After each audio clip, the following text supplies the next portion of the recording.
Hello, Tom. How are you? Good. How are you? Very good. Thanks. Yeah, Thanks so much. Thank you for coming. So, Tom, you're from product engineer. Yes. Right? I'm sorry about my English. It's bad in the morning and even worse at night. It's much better than my Portuguese. Oh yeah. Amazing. I try not to talk that much about product, but also about marketing because it's you have like Podium. It's a specific product that demands not only good product but also good marketing. Mm-hmm. So I asked him a lot of things about how to explain people and convince them that this is not motocross and this is something they should try. Yep. He explained me a lot of nice stuffs. It's amazing marketing ideas and he understands everything about product. But I wanna go farther on the product thing. Sure. About specs. Yeah. And it's like it's very challenging. So I'll ask the stupid questions that probably people will say when they don't want to have new equipments. Yep. It's the same that happens a few years ago. Like, I don't want a 29-inch. Sure. You probably remember that. The same happens when disc brakes appear for the first time, full suspension either. So why an inverted suspension that already have like killed before on the bike market? Yeah. We took a different approach. I think why did we try it is because we were challenging ourselves. We always want to find a new level of performance that we haven't achieved yet. And so if we tried to take an inverted fork and compete against a 36 or kind of a typical all mountain fork where it's really you're trying to balance weight and performance, I don't think we would have been successful with that. So we really looked at how can we completely prioritize low friction. And so normally with these forks, the 36 for example, we're always thinking about weight because it's a fork that you want to be able to go on a 4-hour ride or longer. Right? Okay. You're focused on the descents, but it's an all-day pedal. You don't want to carry around a bunch of extra weight. The Podium fork is an example of what happens when we just go all out on friction. And so we learned some really interesting things.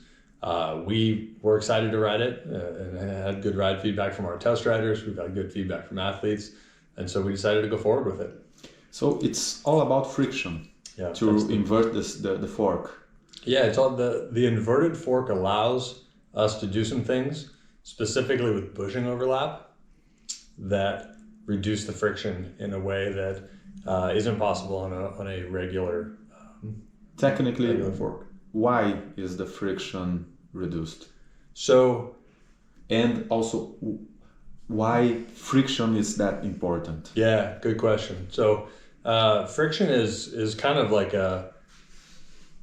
it's a little bit like a form of damping, but it's not a good form. It's not the kind that we can control and that can reverse quickly and predictably. And so friction just adds complication in tuning, makes the ride feel worse. It makes it harder for your wheel to stay in contact with the ground across all the small bumps, and especially when the fork's loaded. So friction is really important for ride characteristics. It's not something you can feel it directly, of course, but what you notice is just the wheel wants to stay in contact with the ground when you want it to. You have lots of traction, lots of grip.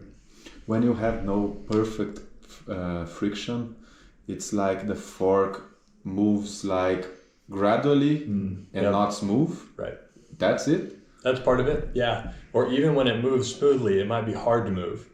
So there's two kinds of friction. There's static friction, which is the first you described, where it sticks, breaks away. And then even after it breaks away, there's still a measure of is it easy to slide or hard to slide. So there's two different static and dynamic coefficients of friction for any interface. And the first question I made, why the inverted fork reduce friction? It's because bushing overlap is the big thing. There's two things. So what is bush overlapping? Yes. Good question. So understand the theory? the fork, I'm going to grab the prop here. So when the fork's taken apart, the upper tubes are inside the lower tubes. And for example, when you're braking, there's forces that are trying to rotate. Okay. Pushing the front wheel back, right? Okay. So see how these are trying to twist? There's a set of bushings here. So there's 2 upper bushings, and then you can't see them, but there's 2 lower bushings. And those are the 4 contact points between the lower leg assembly and the upper tubes. Okay. And so that's what reacts that force, right? But it has to keep sliding. And so when you take these 2 bushings and they're close together, you can think of it just like leverage, right? So if you're trying to push down on that, right? Push straight down, like down. Down. Yeah. Okay. So I can't do much, right? Okay. Now try. Okay. I have more leverage. So my hands are wider. When And I didn't get stronger. when you put more space Like I have- between this, Exactly. So when you put more space between the bushings, you reduce. it has push more leverage. overlap. And so that reduces the force at each bushing. When you reduce the force at each bushing, they can slide easier. So Okay. the bushing overlap is what? Very easy to understand. Yeah, it's intuitive once you can kind of understand it. Like that. And why is it better to do it in the reverse fork, and here it's not possible? Like, Yeah, you so- have more space on the reverse. You end up with a little more space. That's a travel question, no? Yeah, yep. So there's 2 things on an inverted fork. The lower bushing here. There's also the distance between the lower bushing and the axle that's important. And on a standard fork, that distance never changes. And there's also some things that make it so that it can only be a certain distance apart. On the inverted fork, we're able to reduce that distance. But on a standard fork, you have these upper tubes. One of the things that we can't change is the axle to crown. So Okay. axle Uh-huh. to crown, that's a big adjustment for the bike's geometry. So when we increase travel, the axle to crown doesn't grow the same amount. Uh-huh. So that you have, you can imagine if these forks were assembled, the distance between this and the bottom of the lower leg is the fork's travel. Okay. So if it's a 150 millimeter fork, there's 150 millimeters between those parts. And as you push them down, it travels that 150 millimeters. And then at the same time, I need a third hand, right? That's what we were used to seeing. Okay. Travel indicator shows that same thing. So you have 150 millimeters, you have bushing overlap, and then you have 150 millimeters, Okay. and then your crown. Sure. Since you have a total axle or crown length that can't change, you get travel, and bushing overlap is what's left. Okay. And so it stacks up 1, 2, 3, like that. On an inverted fork, you don't have some of those same constraints.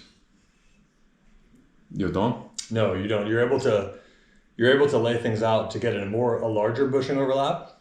So the inverted fork has a much larger bushing overlap than any of our other forks. And I talked about the distance from the lower bushing to the axle.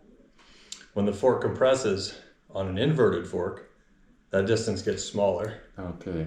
right? When a fork compresses on a traditional fork, that distance stays the same. It's the same. Yeah. Okay. I heard it once that when you have an inverted fork, the oil keeps always anti-gravity. And this is for some reason, I don't know, it's not healthy for the oil and the bushes. On an inverted fork? Yeah. Yeah, so inverted fork, you have, your wiper seals they'd be inverted, right? So the oil Gravity. stays here and is able to keep these lubricated. So Always it's a good lubricated. thing in that regard. Okay. Yep. Uh, The forks do a pretty good job. They're very active. There's internal pressures, so the oil stays circulated. Things don't dry out. and if there is any kind of problem on the bushes, there will be how can you say, oil splitting. I don't know if that's the correct word. If the bushes are a little bit old, or if you have like some damage on the stanchions. Stanchions? Yeah. Stanchions? You say? Yeah, stanchion or upper tube. Okay, upper Same tube. thing, yeah, upper tube. If you have some damage over here, the oil can get out for this way, because the gravity, it's always calling for this path. Yeah, if a deep scratch would allow, if the deep scratch was at the seal, then the oil could get by, or if you had some damage, something like that. Yeah. Okay. So we haven't had any problems with oil leaking out with these forks. But even on a regular fork, if there's a big scratch, you'll see the oil still can come out. For how long have been tested? Excuse me. We've been testing for a long time. The project's been just kind of in the works in secret, and so of course, things we've been especially quiet about the inverted fork, just because it is something totally new. And can you tell us how many years this have been? Yeah, I mean, designing? It's a lot of things. I mean, if you look back to when we first started studying this, we've tried different things numerous times, because there's a lot of times a lot of prototypes. There's a lot of prototypes and things that are happening in the background that aren't on their way to production unless they prove out to be good. And so this is one of those ideas that looked good. We wrote it. We kind of joke like riders didn't want to give the forks back. Yeah. And so we felt like we were onto something, and we took it to production. Yeah, that's nice. And there is no like negative spot when you talk about the gravity center that goes up instead to down. Yeah, I guess that's a good point. How would the center of gravity necessarily change between the two? I don't know. Probably there's a higher center of gravity with an inverted fork. Yeah. I would expect that. But I don't know the answer to that truly. The lower legs are pretty light, they're magnesium. There's weight in general. The inverted fork is heavier, and so that's really the big downside. And that's normally what would have kept us from doing this, because it is heavier. But we chose to just focus so much on friction and see what happened. And so the fork's heavier. It's not the fork that I would recommend for long, all-day rides. It's the fork for, if you're going you're just gravity focused, you don't mind pedaling some extra weight, or if you're doing shuttles or lift access or long travel e-bikes. So it's definitely not a model for cross country. No, not for a while. No. Okay. No, we haven't found that we found that it works really well in a long travel application where you're targeting low friction. And so that's where this one comes from. If we find that it works well in another application, then maybe it goes further, but everything we can see shows that the short travel, lightweight applications, the traditional fork is still the best way to go. And we also have, like changing subjects, a new shock, a rear shock. Mm-hmm. Was Jackson Goldstone using this shock? Yeah. On Red Bull Hardline? Nobody knows about it. Yeah. You see, so was Asa. I listened to this specific commentary about Red Bull Hardline. Like somebody says, take a look on the videos. You will see how this Jackson Goldstone keeps his bikes on the ground. He doesn't fly all the time. He's always on the ground. What's the Fox point on it? Yeah, it's interesting. I mean, the rider has a huge effect on that. I would guess that he's probably looking to pump the backside of everything he can.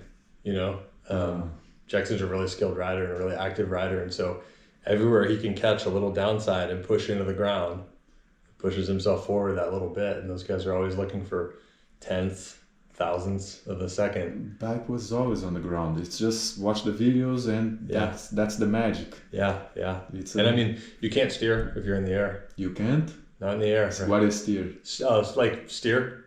Pedal? No, like change direction. Okay. So when you're in the air, now you have to wait until you come back down before you can make some input. Okay. Right? Yeah, that's right. Any kind of steering input only works if the front tire's in contact. And so, there's an element of those guys are so precise, right? And they're constantly making so many little moves with their arms, with their body, with their legs, right? Hips. There's so many things to it that I think being on the ground has the advantage that they can constantly be making those little moves.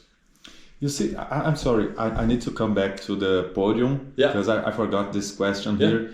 It's about the rebound. I didn't listen you talk about rebound, but this looks to be the greatest point from podium because you don't have weight on the, like I said, the mass of gravity goes up. This may be bad, but you don't have the weight on the down, and when you need the rebound, which is like it depends only on the weight from the wheel.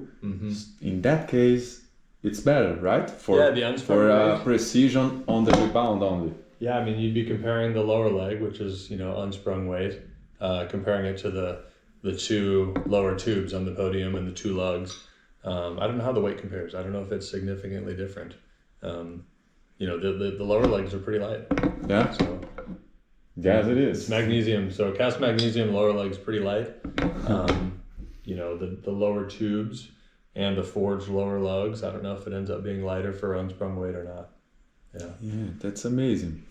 And you're redefining the mountain bike, right?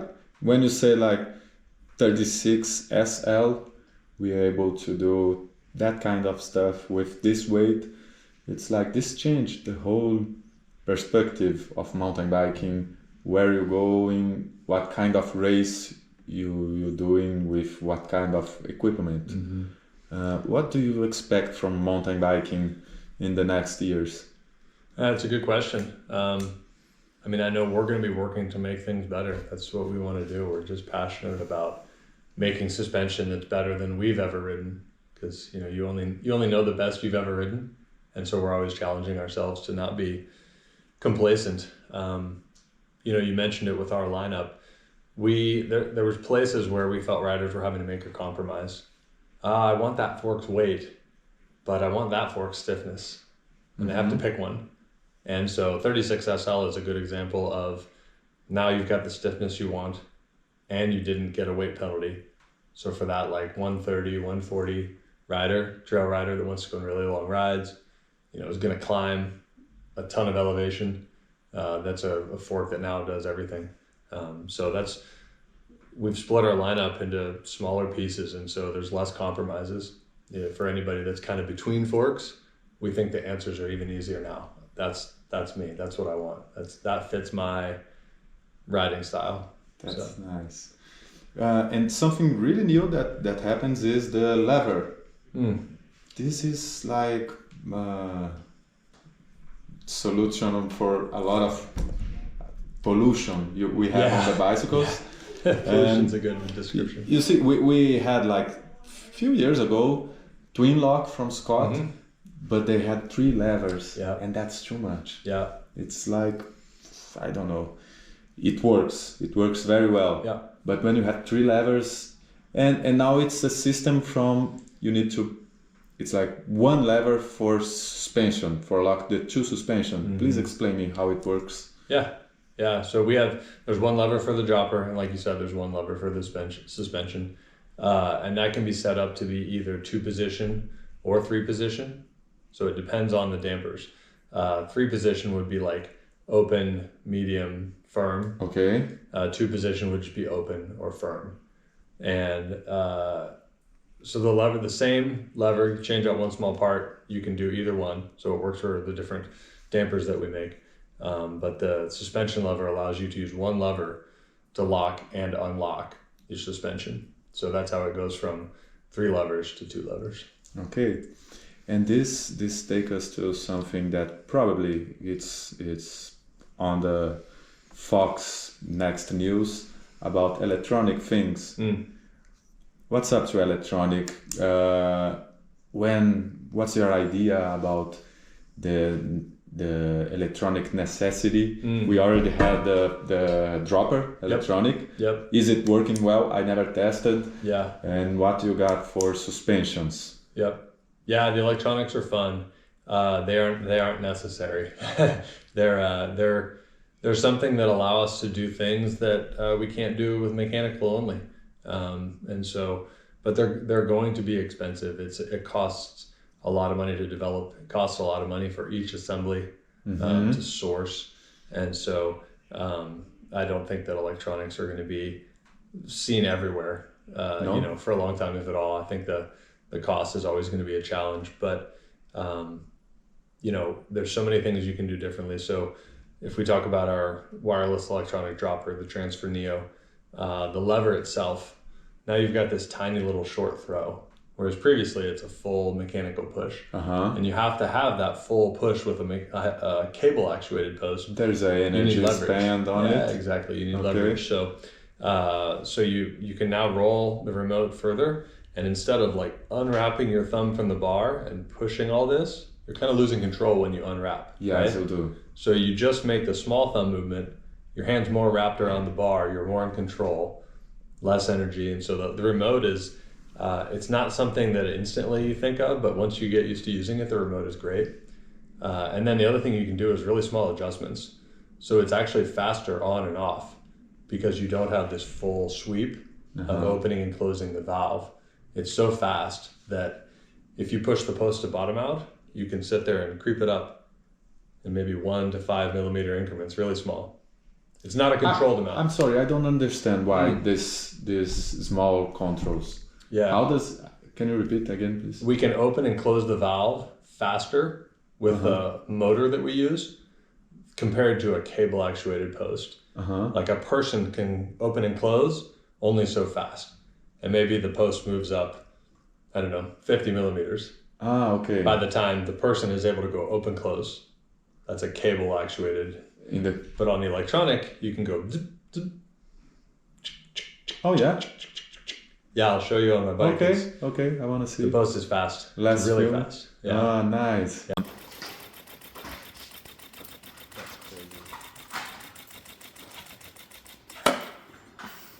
Amazing. How high do you want your seat? Right? Totally. Dude, I like half mast. You know when you like on flowy trail, you do it up a little bit.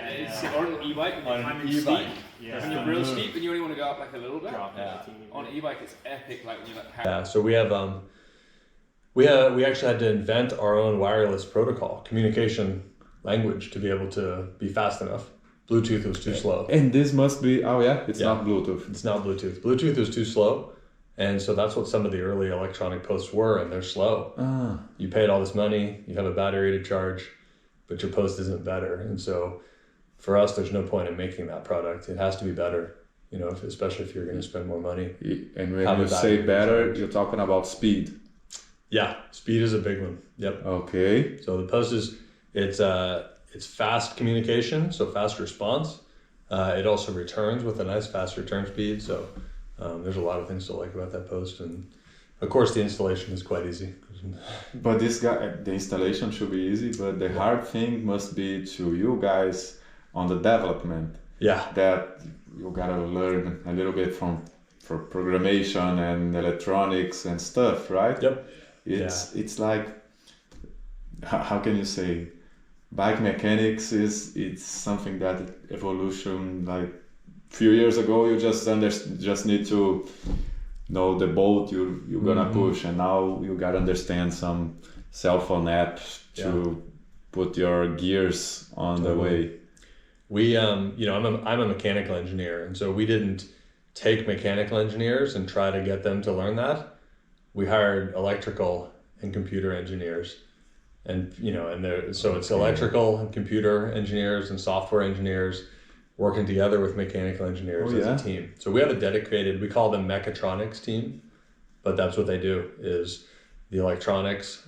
They design the printed circuit board assemblies. They write the code. They are, creating the apps. So all of that hardware and firmware development we do in house. And so there's still a lot of learning that needs to be done. But we started from folks who were already specialized in that. Okay, that's awesome. Yeah. Thank you so much, Tom. Absolutely. Thanks. Yeah. Guys, this is Tom Polak. Polak. This is Tom Polak from product engineering Yep. from Yep. Fox. Thank See you. Bye. See you. Let's ride. Let's ride.